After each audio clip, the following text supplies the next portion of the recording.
deeply imperfect segue to talking about one of the cases that I think is going to get the most attention this term in the Supreme Court, and that's a case called Florence versus Board of Freeholders of Burlington County, New Jersey.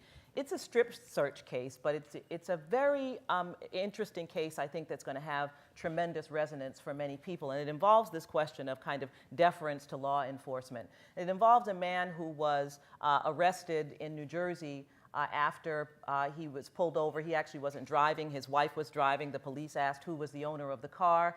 She told them who the owner of the car was. They took her husband and they arrested him when they found in the computer that he had an outstanding warrant for having failed to complete paying a fine and therefore had been adjudged in civil contempt. He had in fact paid the fine. And in fact, so nervous was he about the possibility of being pulled over on this outstanding warrant that he carried with him the copy with the seal on it, the raised seal, indicating that he had in fact already paid the fine. And he showed this to the officer, but the officer said, "I've got to go with the computer." And they arrested him and they took him to jail.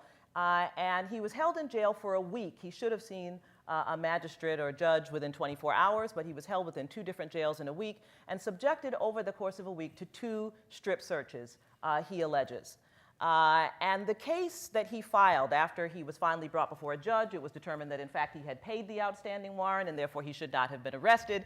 And the case raises the question as to whether or not in the jail, a jail can have a policy of blanket strip searching everyone who comes in, or whether each individual is entitled to the individualized determination of whether there's a reasonable suspicion that the individual might be carrying contraband or might otherwise be concealing a weapon of some sort.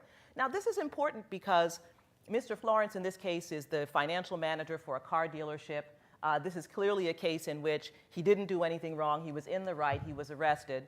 He went through this ordeal. It's also true that 14 million Americans are arrested every year.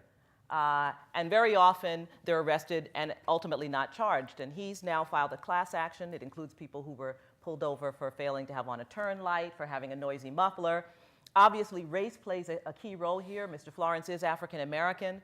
New Jersey, of course, is the place with the famous driving while black I-95 case in which 75% of people stopped and arrested on I-95 by troopers were black, although blacks constituted only 30% of the motorists, and all of the evidence was that blacks and whites committed driving infractions at the same level. So you've got the race context, but you've also got the context of 14 million people being arrested, that the police do make mistakes.